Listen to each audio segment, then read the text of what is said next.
Welcome and thank you for joining us. You're listening to the Beyond 50 radio program.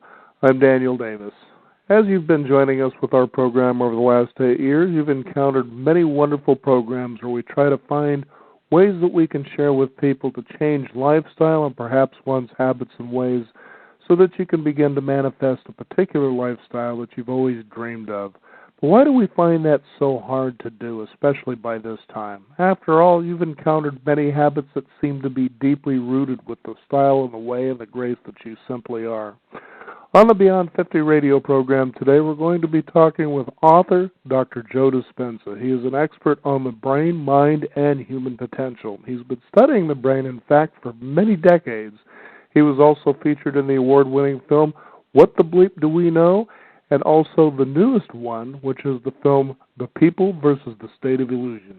We're going to be talking with him today about his book, Breaking the Habit of Being Yourself. That is, how to lose your mind and create a new one. I'd like to welcome to the Beyond 50 radio program today our guest, Dr. Joe Dispenza. Dr. Dispenza, thank you for joining us here on the program today. Oh, it's great to be with you, Daniel. Now, we have covered this subject, especially over the last 3 or 4 years, when it comes to thought and how you change these things, and have had a lot of great guests on the program. Now, this book here is one that you pick up and you find it addicting to the point that you just can't put it down. You really know your stuff. Well, thank you. I'm humbled. Now, what led you in this direction with your life where you began to study the brain and how it functions over several decades? Well, when I was in my 20s, I had the privilege of being run over by a truck in a triathlon and happened to break 6 vertebrae in my spine. One of the vertebrae was more than 60% compressed, and I had bone fragments on my spinal cord, and the prognosis wasn't looking too good. So there was a procedure, a radical Harrington rod surgery procedure, where they eliminate or surgically remove the back parts of the vertebrae and then screw long stainless steel rods into your spine. And the prognosis was if I didn't have the surgery, I'd probably never walk again. So this was a moment in my life where I had to decide if everything that I believed in from a spiritual or philosophical standpoint was actually true. I decided not to have the surgery, and that okay, if there's a spiritual essence within me and it's giving me life and it's both personal and universal, I'm not going anywhere and I'm not doing anything and I'm not living my life in a normal way. It basically went from 100 miles an hour to a dead stop. I said, well, let's see if I can make contact with this intelligence and begin to see if I can have it co-create significant changes within me. And so that began my journey, and quite nicely, within 10 weeks, I was back on my feet and back in my office and training again in 12 weeks, and it changed my life. And just made a deal with myself that if I was ever able to walk again, that I'd spend the rest of my life studying this, and that was 1986. So that's where it all started. Now, since you started in 1986, how have you seen, as far as the evolution of materials that are available out there for people, change? Well, I think science has become the contemporary language of mysticism. I think science demystifies a lot of those concepts that were once considered intangible or immaterial. Mm-hmm. And the beauty about the latest research in neuroscience or quantum physics or neuroendocrinology or epigenetics, it's all pointing the finger to the same thing, and that is there's more to us than meets the eye, and that maybe the present models of the way we view things scientifically are just stepping stones to greater understandings. And so when you use science as a model to explain the nature of reality, the beauty behind it is that nobody is excluded from the equation. If you talk about tradition or culture or religion, the moment you begin to speak in those segregated terms, you start eliminating people. So I love science as the model to give people permission to explore it in their life. And so The research has been great. Some of the latest technology shows us that so many aspects of ourselves really are adaptable and changeable. You know, I remember it was probably about 5 years ago. I was holding my granddaughter and walking her down the hallway of her grandmother's house, and she has a lot of pictures throughout this hallway of family members. And as I was walking, there were several people in the kitchen, and I said, I want to kind of have you take a look at this wall here of all these people, so that you can come to understand that who you are is not entirely all your fault. Everybody seemed to think that was pretty funny. But when we take a look at the ideal of genetics, especially genes, there was an old school of thought, which Dr. Bruce Lipton has done a wonderful job of proving, well, it's not just as set in stone as we used to believe, is that just even something like that, the power of a belief in science has really held in many ways us hostage from really evolving further. I mean, take a look at Newtonian physics, for instance.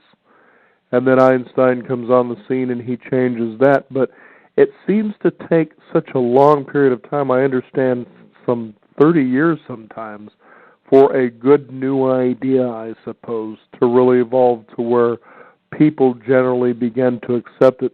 That seems to be quite a lot of time for a change to happen where it can really hold people back. Well, the concept of epigenetics and the concept of neuroplasticity really is an amazing paradox, because as recent as 30 years ago, whether you're talking about brain changes or genetic changes, the research was done studying rodents and animals that were in an unchanging environment. Mm-hmm. So if you take a group of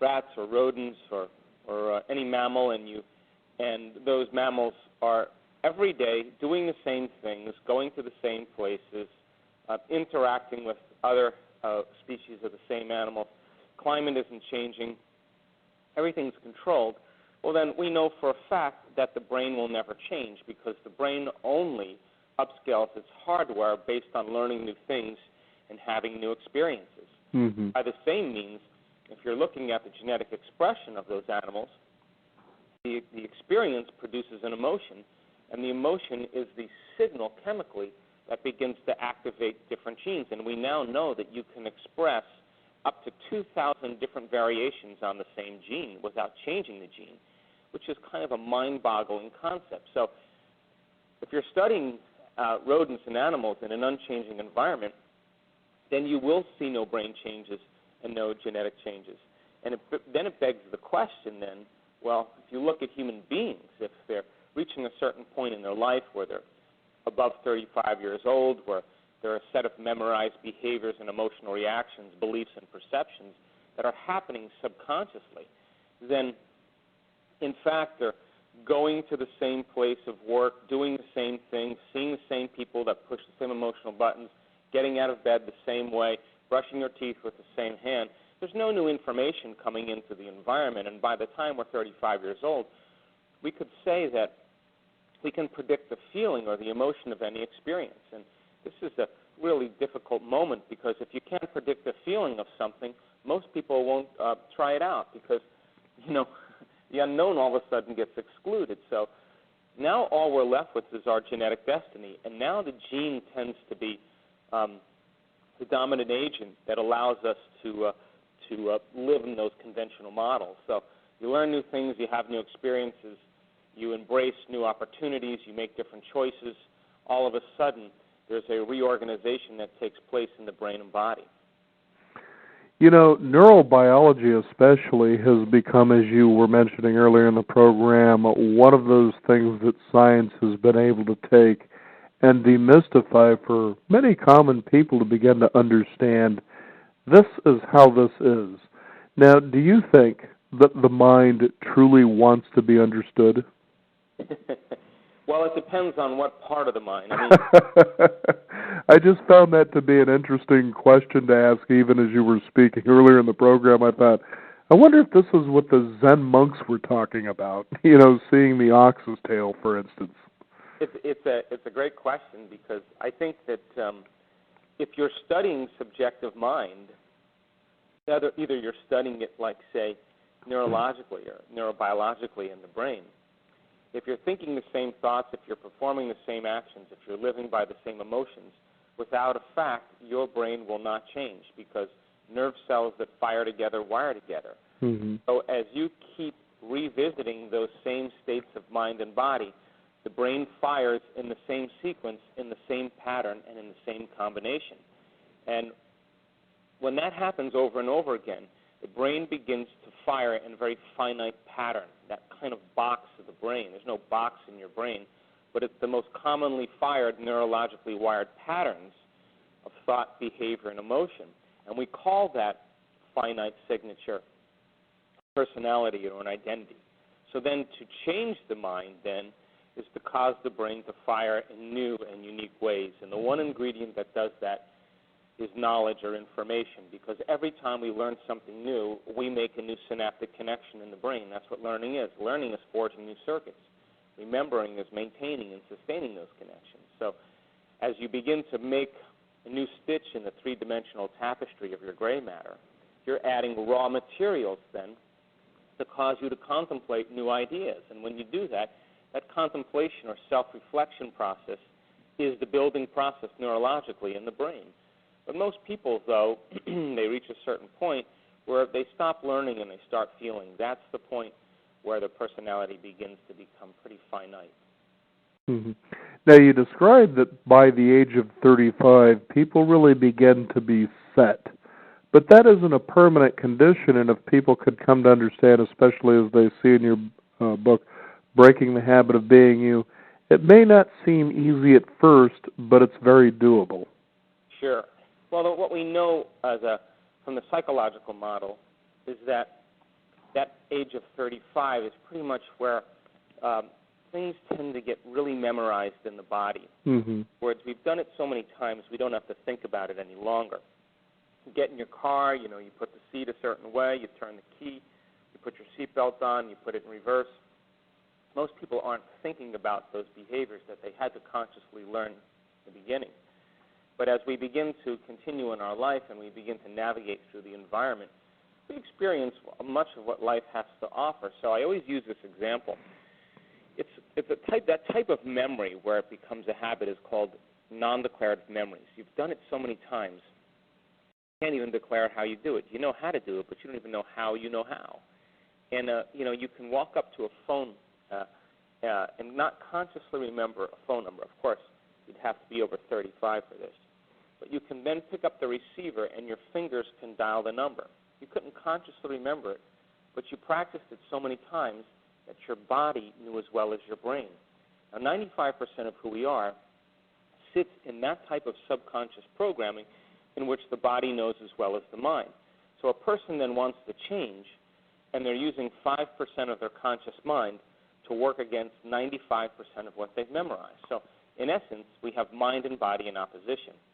When we change, true change requires going into the operating system where those programs exist and begin to reorganize the circuitry neurologically and signal the body emotionally into a new state of being. And so it requires then getting into the subconscious programs and begin to make measurable changes there. That's when change happens. Now, when I had the opportunity to see the opening of What the Bleep Do We Know, and fascinatingly enough, got to enjoy it at the Baghdad Theater, which, as anybody well knows, that's pretty much where the movie begins and ends. Yes. I thought, boy, this is pretty wild going into a theater where it starts and finishes. Anyway, but as it was finished, I had actually been reading quite a bit about physics, starting off with like the works of Fritjof-Capra, for instance. And everybody, you could just hear the conversation when it was finished. People were beginning to feel the essence of, geez, I can create my own reality. I'm excited about this. I've been given the magic wand. I can't wait to get out there and take over the world. And I kind of felt a little smile rise in me, because when it comes to change, unless you really can have a good feeling of why sometimes it's not so easy, it becomes pretty difficult. So I've started remembering the scene from the movie Forrest Gump, where everybody all of a sudden was running with him, and then he just stops, and then he just decided to go do something else, and everybody was frustrated. Well, now what are we supposed to go do? I kind of felt like this crowd after this movie must have felt the same way about a week later. Well, the movie, we did the movie, and we did it on two levels. Mm-hmm. One, to present the question about the nature of reality, and I think it was a good first attempt to open doors of perception. But secondly, give people permission really to try it out, to see if their subjective mind in some way, shape, or form can produce results in the objective world. Now, that's the quantum model of reality. But here's the problem. Your personality creates your personal reality. Mm-hmm. Personality is made up of how you think, how you act, and how you feel. Then the present person this show has created the present personal reality called their life, which means then if you want to create a new personal reality, then on a fundamental level you have to change the thoughts you think, the behaviors that you demonstrate, and the emotions that you live by. And I think most people try to create a new personal reality as the same personality, and it doesn't work because essentially it means you're thinking the same thoughts, performing the same actions, and living by the same emotions, but secretly expecting something to change in your life. Mm-hmm. Now, to think about how incredible what you're talking about is, let's first take a look at the subconscious versus the conscious mind. Now, tell us first of all, how much information does the subconscious mind take in versus the conscious mind? Well, the conscious mind, I'll just give you the neurological understanding, and then we can go into bits of information. But we have about probably between 5,000 and 40,000 connections in our thinking neocortex conscious brain. Now, the subconscious, as an example, the cerebellum, which sits at the back of the brain there, has between 100,000 and some areas up to 1 million circuits or connections. So it's processing billions of bits of information every single second. And those billions of bits of information are happening below our conscious awareness. So when a person then is interacting in their life, they're engaging in their external environment, the brain is picking up, information about sitting in a chair, how much pain you have, if you're hungry, if you're watching television, if you're reading a book. The brain is trying to create meaning or coherence between the external world and the internal world. That's what it does. But those subconscious functions that are taking place in keeping your heart beating and digesting your food and regulating 66 functions in your liver and probably over trillions of functions in one cell per second, you're looking at a vast, vast supercomputer that's, pretty much an information processor. So it's the subconscious that hooks us up to the quantum field, and the quantum field is a limitless field of information. So it begins to give life to the expression of who we are. So it's billions of bits of information compared to just 2,000 bits in the conscious mind. Mm-hmm. Now, the conscious mind, as I come to understand in your book, is one that manages these billions of bits of information in a cohesive way that you're able to take action with. Now, you can see how, for instance, when a person decides, my life just isn't working out well, I would like to have better this or experience a different that, I'm going to go ahead and put it in action. So the first thing that I do is I catch the best title of a book that I can find on a shelf showing me a set of secrets, ideas, or magic ways that things will lead me to the promised land. I will dive into it. I will do the exercises. Then how come 20 or 30 days later, perhaps 2 months later, maybe even a year later, things just aren't any different than they were before? And as you talk about in here in the book, first of all, your brain is very efficient at what it does. In fact, it's an efficiency expert. It wants to burn as little energy as possible because, after all, it has a lot of responsibility just maintaining the body and all of its systems. So what it does is it sets in motion all of those systems in such a way for efficiency. When it comes to change, you talk about the biochemistry of the body, how the individual cells create or actually have their own little intelligences or brains to all work together. So when you come to have change, it stands to reason people actually begin, when real change happens, to feel a little bit of a nervous breakdown, if you will. Describe that. Well, I call that literally losing your mind.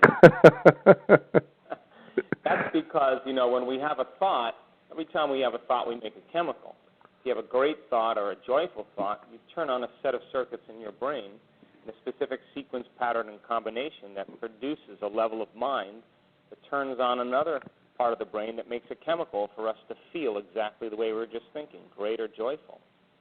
Same is true if you have an unhappy or negative thought. Now, the moment you begin to feel the way you think, because the brain is in constant communication with the body, you begin to think the way you feel. And so some people get caught in this cycle of thinking and feeling and feeling and thinking for years on end. And that cycle of thinking and feeling and feeling and thinking creates what I call a state of being. So then the state of being is a fixed level of chemical continuity that the person has become familiar with. Now, in the midst of change, when we declare we're no longer going to think this way or behave this way or choose this way and to experience a certain event that produces a certain emotion, the moment we begin to break that chemical continuity, it all of a sudden becomes unfamiliar to us, discomforting, because that irregular cycle now that's been disrupted begins to challenge our identity. The redundancy of living in that cycle conditions the body to memorize those emotions as well as the conscious mind. So now the body, the servant, has become the master. So when we're in the midst of change, all of a sudden the body, who's modified its receptor sites to a certain state of being that's equal to the emotional states of the person that they've memorized from the past, is pretty much a fixed level. And as we begin to break that state, the body begins to send signals back to the brain, subconsciously trying to force it to return back to the same state it's been trained to live by.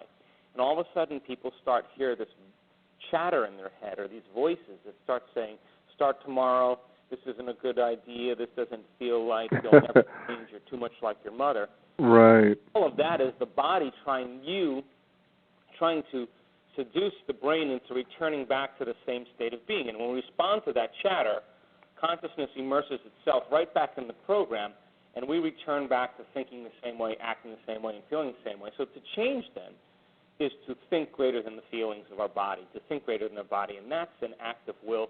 And that's where people step outside those familiar emotions, and now they can't predict the feeling of what's going to happen next. So they return back to the same relationship, the same difficult situation in their job, the same reality. At least they can feel something, because God forbid they can't feel anything. Mm-hmm. And it's fascinating when you think of people who, for instance, want to challenge themselves to personal growth. One industry that's out there would be, for instance, the director network marketing industry. So people see this opportunity, they're lured in generally into something where it promises freedom from a job, time freedom, and perhaps abundance and wealth. So they get into these programs and they get moving along after a couple of months, and generally they fade away because it requires a lot of personal transformation. And I can tell you, and I'm sure you understood this as well, anybody who's ever decided to go from being an employee where you go and you work for somebody, get a paycheck, to go on and start your own business, there's quite a bit of personal transformation that really happens. And it's fascinating how I think when people start businesses, they think automatically this should replace and actually increase my income. And after the first year to 5 years, that just isn't necessarily true because of the personal changes that are really required for you to be successful. Well, that's an interesting concept because we have been conditioned into believing this sort of Pollyanna, media-based Hollywood idea that, it only takes a moment because we live in a convenient society where We're consumers, and we demand things with a sense of entitlement that it should happen right away. I mean, if your internet connection doesn't come up within 10 seconds, for most people, something's really wrong. So we've become really impatient as a culture. And so people, when they start moving into those states where they're out of their comfort zone, if it doesn't happen immediately, then the very change in their chemistry, neurologically and biologically, begins to upset them. And all of a sudden, they start turning on those hormones of stress that now force them to really react to the conditions in their life and enhance their impatience and cause them to try to push the outcome, force the outcome, try to control the outcome. And that's not the state of being that really true change and true growth and mastery take place from. So we live in this level of impatience because that we want that discomfort to go away right away. But what most people don't know is that if they can maintain that level of discomfort, all of a sudden that discomfort begins to resolve itself because the body breaks free from the addictions of the emotions that kept them caught in the same life. And that's such a fascinating way to look at it, for instance, as you say, the Hollywood Pollyanna way of doing things now.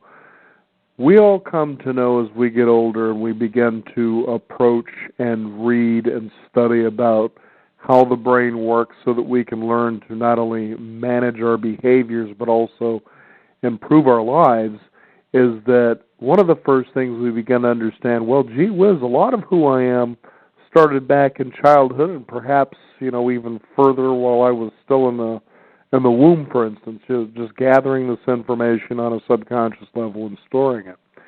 The truth also, though, is a little bit stranger than I think a lot of our listeners might think when it comes to, since we're gathering so much information so quickly, that we are even kind of subliminally grabbing things that we may not be aware of. And when you take a look at today's world, it's noisy, it's full of advertising. It seems like every other car, has a company with a phone number that you need to call, that it creates a perpetual level of anxiety that gets really difficult to manage. So you begin to see realities, for instance, in such ways that you feel that you actually have this need to improve who you are because who you are just isn't good enough.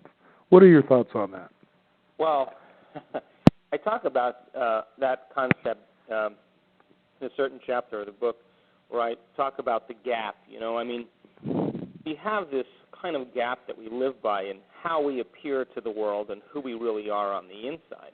Mm-hmm. To appear to the world is how we identify with everything in our external environment, the people we know, the clothes we wear, the things we do, the cars we drive, the places we go, the experiences we've had in our life at different times. That is the identity that's really neurologically connected to the environment. And by the way, for the listeners out there, Dr. Joe shares his very own experience about being the authentic you. Well, that's the only way we learn, yeah? And then, how we appear inside is the emotions that we feel that, for the most part, we can distract ourselves from feeling by keeping our attention on the external world. Mm-hmm. And that works really well for a good part of our life, and all of a sudden, we realize that nothing is making that feeling go away because, once again, we've experienced much of what life has to offer, and we can predict how everything's going to feel. So this is the midlife crisis. This is where everybody either looks down at that feeling and begins to tell the truth about who they are, or they go further into the environment. This is where the media and television and advertising, buy this product, it'll make you feel this way. Everything then, the person buys the sports car or, buys the boat or, joins the new social club to meet new people or goes on vacation to a new place. But when the novelty of all of that wears off, the person returns back to the same feeling. So a critical point in our life where we have to make a decision, either that true joy and true happiness begins to be cultivated from within us, because as we begin to unmemorize those emotions, that are connected to our past, and we begin to transmute them into something else, then we'll always be reliant on the external environment. And I think, corporations know this really well, and your identity, or our identity, has nothing to do with that. Our true identity, the essence of who we are, transcends our body, transcends the environment, and literally transcends time. And I think what's marvelous in how you lay it out in your book, Breaking the Habit of Being Yourself, is that a lot of times we tend to operate from our past experiences. You go to a carnival, like you said, you can pretty much kind of predict what the outcome is. So when somebody says, let's go to a carnival, let's bring the kids, you pretty much look at this and say, well, I've done this before. You can only have so many hot dogs, cotton candy, and spins on the Ferris wheel, for instance. So that just doesn't sound very exciting for me. You've already predicted that future from a past experience, but you've taken away the true miracle of the moment of just going with it to see what will happen. And truly, the miracle is in the moment, as you describe. And it's one thing when people can understand this, but it's another thing when you come to know this. Well, and I think you've struck the nail right on the head, because all of these concepts, all of this information is philosophy. It's dinner conversation. It's great concepts to stimulate the mind, but where it gets really, really, really exciting is when you work with yourself, your work in progress as self, to actually apply it and personalize it and demonstrate it. And when you do, and you actually put the principles to use, you will have a new experience, and the new experience will create a new emotion. And that new emotion is new information coming to your cells, and now you're literally rewriting the program neurologically, genetically, biologically, and you're beginning now to evolve out of your old state of being.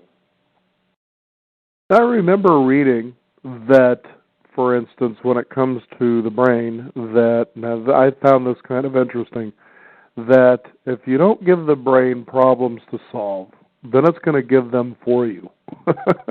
What has been your experience with that, if any? I like that a lot. Because there's actually a lot of truth to it. If you're going to be complacent and sedentary, and you're going to want things to be as they are, isn't it interesting how chaos or some kind of crisis comes along that shakes your tree? No, that's really one of my central messages is that most people wait for crisis or trauma or a disease or diagnosis or loss, to get about some type of change in their life. We have to reach our lowest denominator, where we finally say, I can't go on any longer. I can't live the same way. I can't do this any longer. And when we reach that point, we're basically saying, first of all, I don't know anymore, and I don't want to think the same way. I don't want to act the same way. I don't want to feel this way any longer.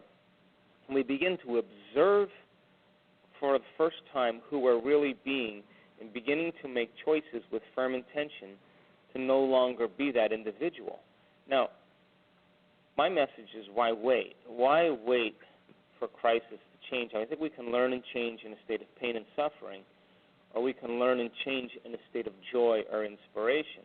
And that means then that you can't sit back in that complacent state and expect your life to change in some way without you learning new things or making different choices or creating new experiences. And that's just human nature. I mean, look at our current world right now. I think every paradigm and every system is breaking down. The political model, economic model, the medical model, the religious model, the environment, educational model, it's all falling apart because we have to reach this point where something else can begin to reorganize itself. So I think it's the same with most human beings. So I hope that in the book I inspire people to not wait to that point, to actually get about it before that point hits. Now, if you can, for our listeners, tell us how, as you began this journey back in the mid-1980s to the point that you are now. I mean, it's obvious people see that you're, with an award-winning movie, What the Bleep Do We Know? I'm sure People versus the State of Illusion is going to be quite interesting. and if you wouldn't mind sharing a little bit later in the program what that is a little bit about. But how has all of this changed you and how you engage in life now, and what is life, how has it responded to you as far as that change is concerned? Okay, I'll answer it, Daniel, in two ways. After I got on my feet after my injury, and was really intrigued about this whole concept of health and mind-body connection, I took somewhat of a spiritual path and left Southern California, and along the way, I decided to study people that were diagnosed with, aggressive diseases, and see what happened in what's so-called spontaneous remissions, is the medical term, how they all of a sudden got better. And so I traveled to many different countries and studied people with all kinds of health conditions, and they were treating both conventionally and non-conventionally, and they were either staying the same or getting worse. And so, but all of a sudden, after a certain period of time, they just spontaneously started getting better. So something happens once in science that's called an incident.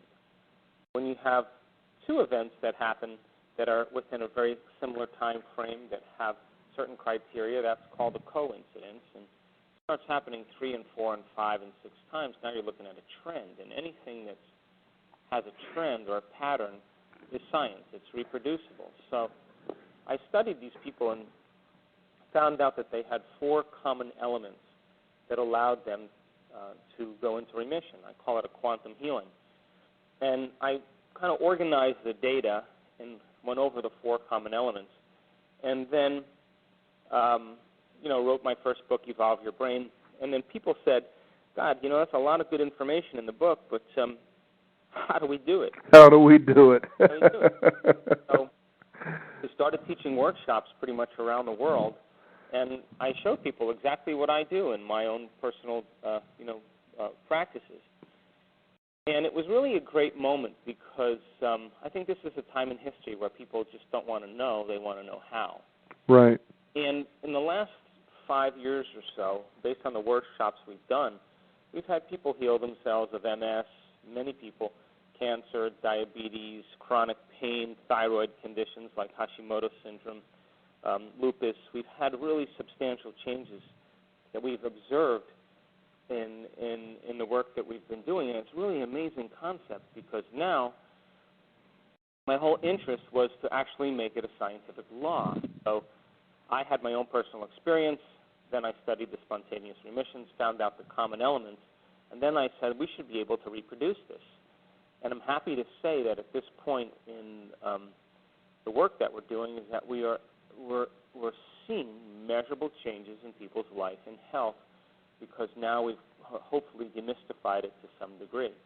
So that's presently where I'm at right now. And the Breaking the Habit of Being Yourself, the book, is really the companion book to my first book because it tells people actually how to do it, how to begin to make those changes. Now, on a personal level, my interest really is to put into practice the same exact concepts and really be the living example of everything that I teach in different places around the world, because when I'm engaged in the process of change and when I'm involved in my own personal journey, I understand what it takes to change, it keeps me humble and it keeps me sincere, and it doesn't just keep it within the realm of science. It becomes very practical, and I think being practical and applying this is really what people want more than anything else. So I do my best to walk my talk. Mm-hmm. Fascinating work here. For those of you who just joined us, we're talking with Dr. Joe Dispenza. His book is Breaking the Habit of Being Yourself. And it's such a wonderful habit to break because, who doesn't want new experiences? It gives you a buzz at night. In fact, many times throughout this particular program, Beyond 50, is that we have actually, through neuroscientists, talked about addiction. For instance, alcohol is considered a disease, alcoholism. But many people that I have been talking with, they say, No, that's an old modality that's a lot of nonsense, and as you take a look at what you talk about, how your brain sets up the neurochemical activity throughout the whole body, you realize, maybe there's some truth to the fact that it isn't that, it's that we're addicted to an emotion of, for instance, you take a drug or you have alcohol or perhaps it's sex or perhaps you like to go out and steal, that there's really a true emotion that you're addicted to that causes you to do these things because the natural way of doing them gets to a point that it becomes numb, so you need to heighten it. It's sort of like that addiction, you get used to it, for instance, with alcohol, one drink used to do the trick and now you're up to a half of a case. And it just keeps elevating, and we all know that, the more alcohol you drink, the worse it's going to get for you physiologically. So it's interesting how a lot of this, I think, over the last 10-plus years has really begun to change old modalities of thinking when it comes to, for instance, addiction, to where people feel that it's possible to actually change that and feel better without having to use anything. Well, that's exactly, I think, what people are looking for right now. And, when I'm in the chapter where I talk about the gap, that first level and that kind of midlife crisis to try to make the feeling go away inside of us, buying a sports car, getting the facelift, or going on vacation, or buying new clothes, all of that is to try to create a new identity. It's a really innate desire to change, but most of us think that change has to happen by changing something outside of us and not within us. And as I said, when the novelty and newness of all those things wear off and the feeling keeps coming back, this is where people start going to the next level. This is where they start using drugs or alcohol or overeating or undereating or shopping or pornography or video gambling or gambling. All of these addictions are because the moment the person takes a drug or takes a drink or shops, they notice that feeling goes away inside of them. Now, the moment they notice that emotion or feeling go away inside of them, there's a change in their internal chemistry. They pay attention to whatever it was outside of them or whoever it was outside of them that caused that. And that event in and of itself is called an associative memory, and it's subconscious. So now here's the problem. The next time the person shops or the next time the person takes a drug, the receptor sites on the outside of the cells just got a huge rush of chemicals, and those receptor sites become desensitized. So the next time they shop or the next time they use a drug, they have to take a little bit more, turn on the cell to make the feeling go away. And in effect, it begins to cause the pleasure centers in the brain to recalibrate to a higher level, so it always requires more. Now, that's an addiction. So then in the absence of that chemical dependency, the person can't find pleasure, or pleasure is the best word to use, to make the feeling go away from anything else in their life. A sunset, walking the dog, visiting an elder, none of that produces any joy because their pleasure centers are so hijacked to such a high level that in the absence of those substances or those actions, they feel an immense amount of emptiness.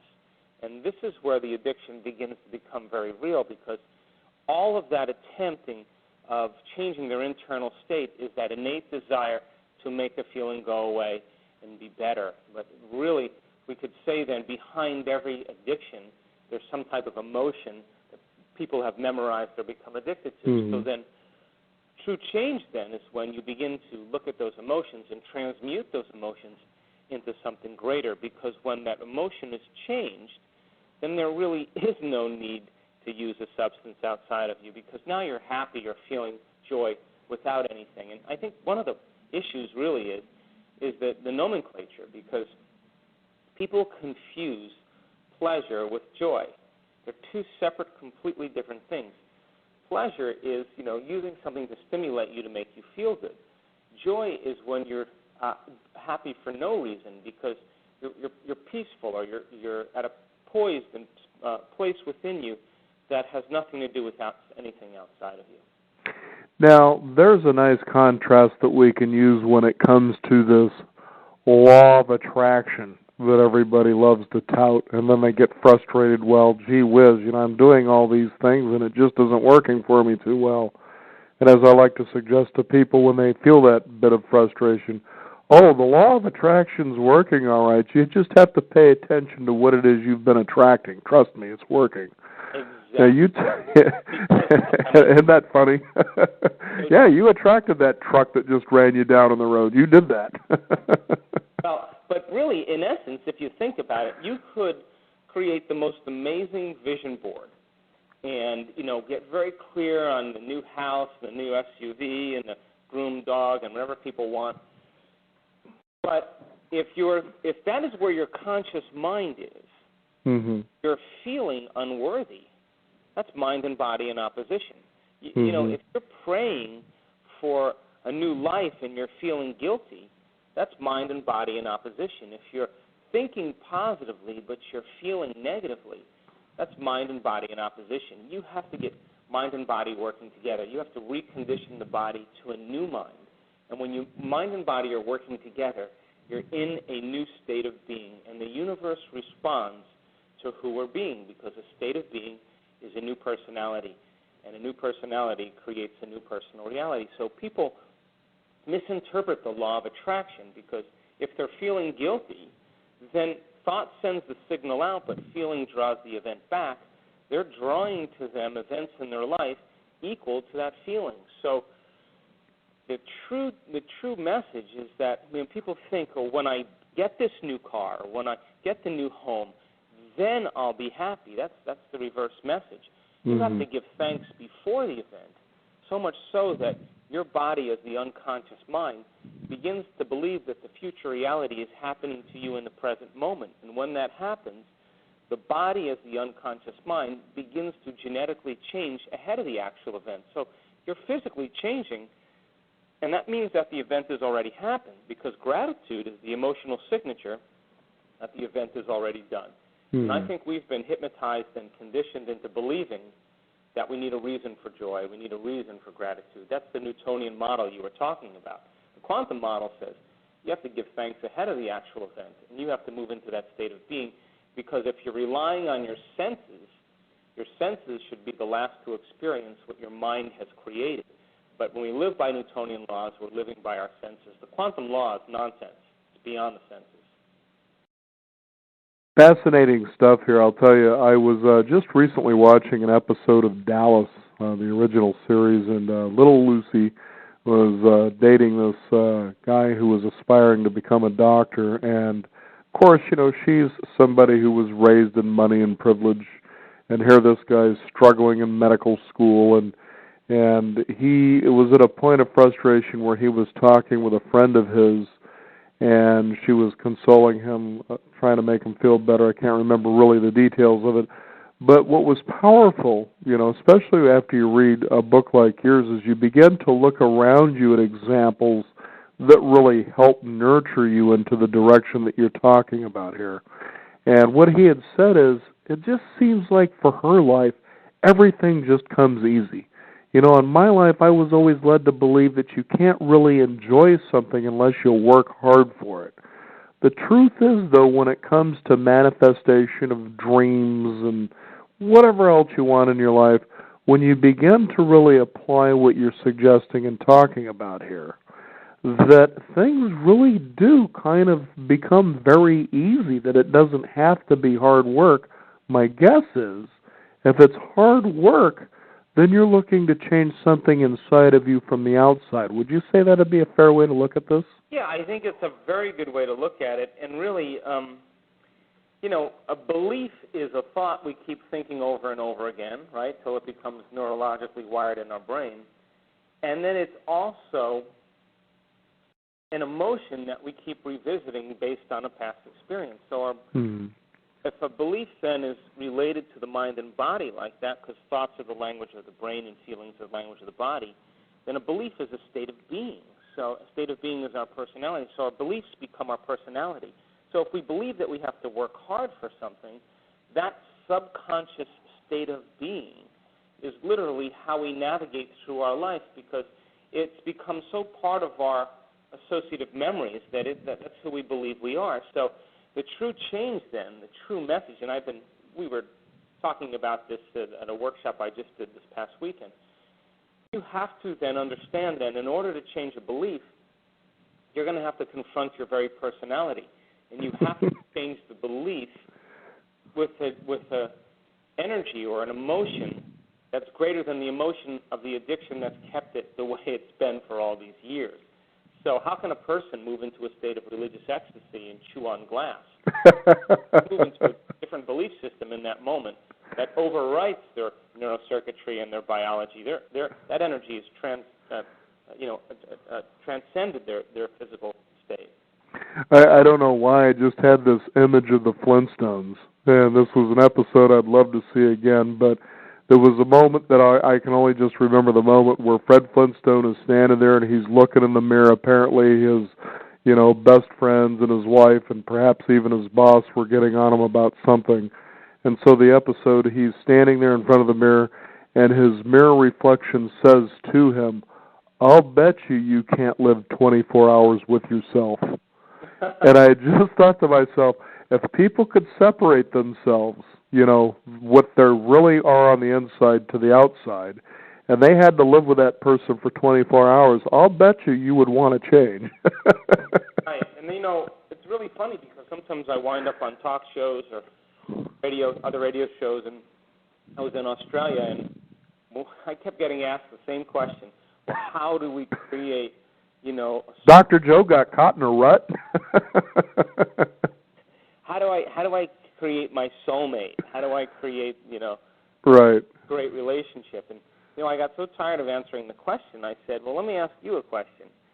Seriously, would you go out with you? Would you live with you? Right. Yes.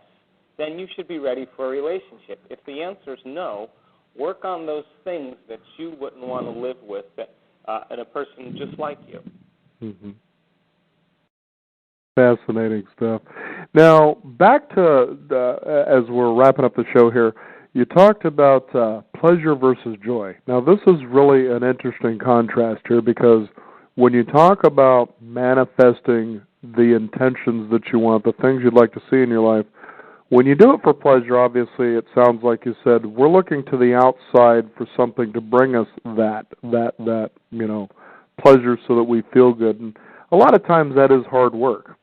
And when we come from joy, we're just basically already happy about everything, it seems like. So we start to think, geez, that would be kind of nice to have in my life. And then all of a sudden it just appears.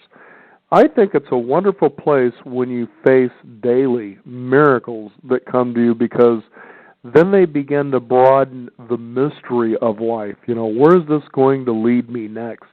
And you're not forcing things anymore. And that's such a base premise of what the Eastern mystics tend to talk quite a bit about. Yeah, well, I know that experience and from my understanding of the chemistry of stress, when we're living in stress, we're living in survival. And when we live in survival, our brain and body are knocked out of balance, and we feel separate from possibility because we live as materialists with all of our attention on our body, our environment, and on time. And this kind of state really is an illusory state because we spend the majority of our time trying to force and push things and make them happen because that's what those chemicals do. In the elegant state of creation, when we feel connected to something greater, we no longer feel separate and we're beyond our body. We're no longer using the evidence in our environment to determine our reality, and we're really beyond time. Mm-hmm. At that moment, we've really abandoned the old identity, and now we trust in the outcome. We trust in the unseen without evidence, and I call that the natural state of being. Now, getting there is the art. Getting there is what takes the practice. Now, I believe that it was your daughter that wanted to go overseas, and that's where you start getting into the exercises that people begin to do, and you find yourself, for the listeners out there, as you're reading Breaking the Habit of Being You, you're beginning to just tear the pages up. You can't wait to get to the exercises, but at the same time, you did such a good job at writing this book that you feel that if you just jump to the back that you're about to miss something. Well, so I'll give you that, definitely. That was really great work on your part.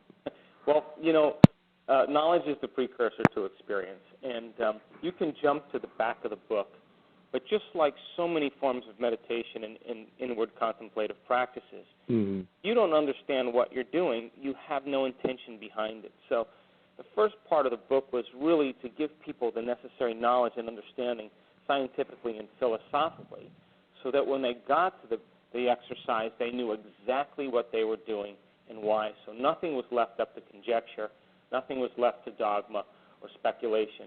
It was based on just the sound information. Now, tell us briefly, if you can, what is this new movie, People versus the State of Illusion?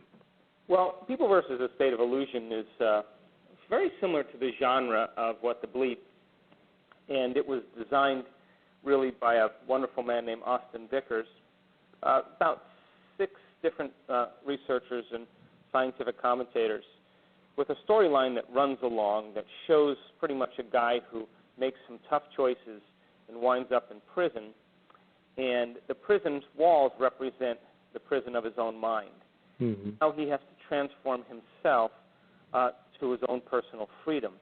And so as the story goes on, we give information about the brain and the body and genes and circuitry and how change and transformation is actually possible. So the movie's become a pretty nice, it's gained a lot of momentum, and there's been a lot of great feedback from it and nice comments pretty much around the country right now. It's been picked up by Metro-Goldwyn, and I just watched it for the second time when it was playing in Seattle because I did a Q&A at the end of the movie and just remembered how nice of a job Austin Vickers had done.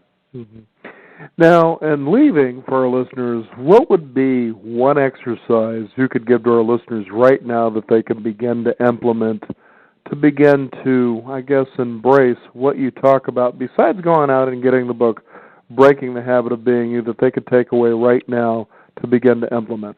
One thing really simple. When you wake up in the morning, ask yourself this simple question. What is the greatest expression of myself that I can be today? What is the greatest ideal of myself? And remind yourself how you don't want to think any longer, how you no longer want to act, and how you no longer want to feel. And the ability for you to become conscious of those unconscious states of mind and body begins to objectify your old subjective self. As you observe who you're being, it means you're no longer the program. And when you can become that conscious of it, then you would never let any thought, behavior, or emotion slip by unconsciously in your day that would cause you to return back to the old self. And then you have to say, what is the new expression of myself? Let me remind myself how a great person would think, how a loving person would act, how a free person would feel.